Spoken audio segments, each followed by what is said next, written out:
Hello everyone, I welcome you all to I exam B. UPSC, EPFO, APFC के लिए आपके लिए current affairs की सीरीज में लेके आया हूँ जो आपके लिए वीकली आएंगे। ठीक है, तो आज के इस वीडियो में हम लोग मार्च 2023 के इंपॉर्टेंट करंट अफेयर्स का पहला पार्ट देखते हैं। हर संडे को आपको मिलेगा, आज पहली बार आपको मंडे को मिल रहा है। ठीक है, तो बिना टाइम गवाए चलो शुरू करते हैं अपने इस वीडियो को। छोटा सा वीडियो रहेगा जहाँ पे आपको कुछ इंपॉर्टेंट करंट अफेयर्स देखने के लिए मिल जाएंगे।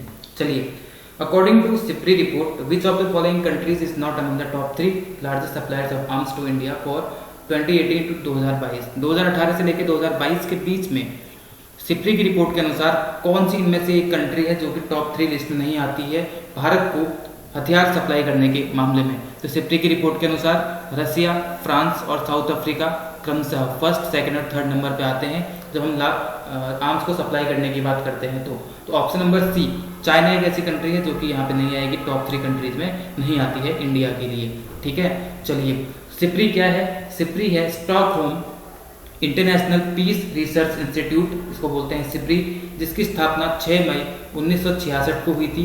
इसके आपको हेडक्वार्टर सोलना में देखने के लिए मिलेंगे। इसी के साथ साथ डैन स्मिथ इसके कौन है वर्तमान में डायरेक्टर देखने के लिए मिल जाते हैं सिप्री।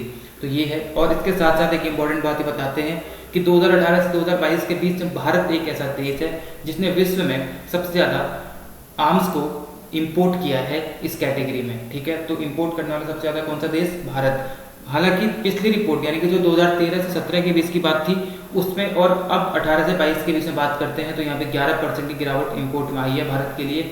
उसके बावजूद भी भारत विश्व का सबसे बड़ा देश बन चुका है या बना हुआ है, जो कि यहाँ पे सबसे ज़्यादा हथियारों को इंपोर्ट किया जिसने 2018 से 2022 के बीच में। चलिए, अगला क्वेश्चन है, what is the focus of the first international conference on shared Buddhist heritage? काफी इंपॉर्टेंट क्वेश्चन जो आपसे पूछा जा सकता है। शेयर्ड बुद्धिस्ट हेरिटेज की पहली कॉन्फ्रेंस हुई न्यू दिल्ली में। इसका मेन फोकस क्या था आप सभी को यहाँ पे बताना है। आई होप आपको उसका आंसर पता होगा। मैं आपको डायरेक्टली इसके बारे में बताना शुरू करता हूँ। देखिए, शेयर्ड बुद्धिस्ट हेरिटेज इसकी पहली इंटरनेशनल कॉन्फ्रेंस न्यू दिल्ली में अभी कॉन्फ्रेंस हुई थी, जो कि 2 दिन की हुई थी। इसका मेन एम क्या था? जो SCO नेशंस हैं, जिसमें कि कितने देश आते हैं? 8 नेशंस आते हैं, जिसमें से एक कौन है? हमारा भारत है। भारत और बाकी SCO नेशंस के बीच में सिविलाइजेशन जो लिंक्स हैं उनको रिस्टैब्लिश करना, और जितनी भी चीज़ें यहाँ पे कॉमनैलिटीज हमें देखने के लिए मिलती हैं अपने देश में और इन देशों के बीच में, उन सबको एक्सप्लोर करना इसका मेन मकसद हुआ करता था। और ये चीज़ कहाँ पे लिखी गई है? इसमें ऑप्शन नंबर बी में, to explore the commonalities between Buddhist art of Central Asia in the various museum collection of SCO countries. ठीक है, तो न्यू दिल्ली में भी आयोजित की गई थी और इसका मेन फोकस था इंडिया के सिविलाइजेशन कनेक्ट को और बढ़ाना SCO कंट्रीज के साथ, और जितने भी कल्चरल लिंक्स हमारे उनके साथ हैं या फिर जितनी कॉमनैलिटीज हैं इन सभी को रिस्टैब्लिश करना। अब आपसे पूछ सकते हैं कि SCO में 8 कंट्रीज कौन कौन सी हैं? तो 8 कंट्रीज हैं India, Pakistan, Russia, China, Kazakhstan, Kyrgyzstan, Tajikistan, Uzbekistan. ये 8 कंट्रीज SCO मेंबर्स में आती हैं, जिसके हेडक्वार्टर्स बीजिंग में देखने के लिए मिलेंगे।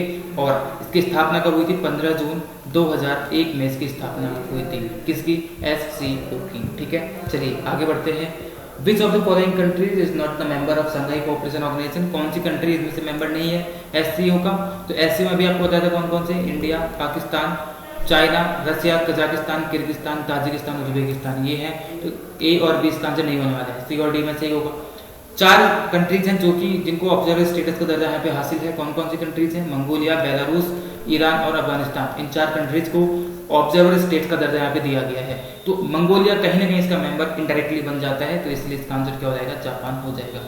हालांकि मंगोलिया भी इसका मेंबर नहीं है, लेकिन एक ऑब्जर्वर स्टेट का दर्जा हासिल होने के कारण हम इसको बोल सकते हैं कि इसमें कहीं ना कहीं थोड़ा सा हाथ मंगोलिया का है। तो इसका आंसर क्या हो जाएगा? ऑप्शन नंबर डी हो जाएगा। Who received the Sahitya award in 2022 for their collection poem title Tumdi ke Shabd? देखिए, अभी हाल ही में साहित्य अकेडमी अवार्ड्स दिए गए 24 राइटर्स को। साहित्य अकेडमी अवार्ड्स 22 जो हमारी भाषाएं उनके अलावा इंग्लिश में भी अगर किसी लिटरेचर लिखा हुआ है, एक्सपर्टीज हासिल की है, तो उसको दिया जाता है साहित्य अकेडमी अवार्ड। तो अभी हाल ही में दिया गया 39 फेस्टिवल ऑफ राइटर्स में। तो उनमें से हिंदी के राइटर बद्रीनारायण और इंग्लिश के राइटर अनुराधा रॉय को दिया गया।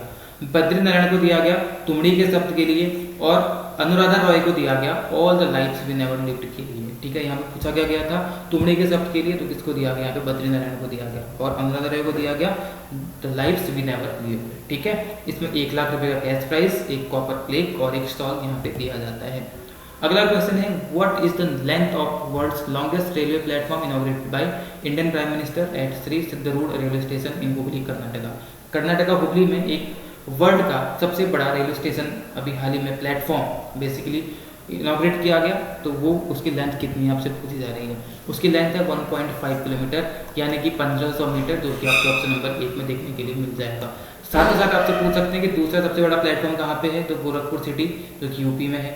तीसरा कहाँ पे है, वो केरला में है, कोलम जंक्शन, जिसकी लंबाई कितनी है 1180.5 मीटर। सेकंड लॉन्गेस्ट की कितनी है 1366.33 मीटर है। आपको इतना याद रखना है पहले की 1500 मीटर।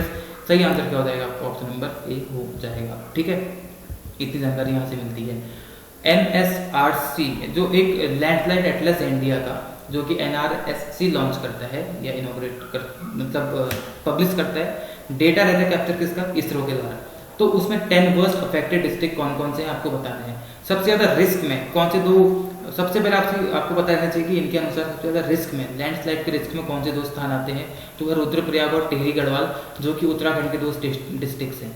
तो सबसे ज्यादा वर्स्ट अफेक्टेड डिस्ट्रिक्ट कौन से रहे थे, ये भी आपको पूछा जा रहा है, तो कौन से रहे थे, थ्रिसूर, राजौरी, पलक्कड़, पूंछ, मल्लापुरम, सिक्किम और कोझिकोड, ये रहे टॉप 10 वर्स्ट अफेक्टेड डिस्ट्रिक्ट। और सबसे ज्यादा रिस्क कहाँ पे है, रुद्रप्रयाग और टिहरी गढ़वाल में, जो कि कहाँ पे आते हैं आपको उत्तराखंड में आते हैं। ठीक है, चलिए आगे बढ़ते हैं।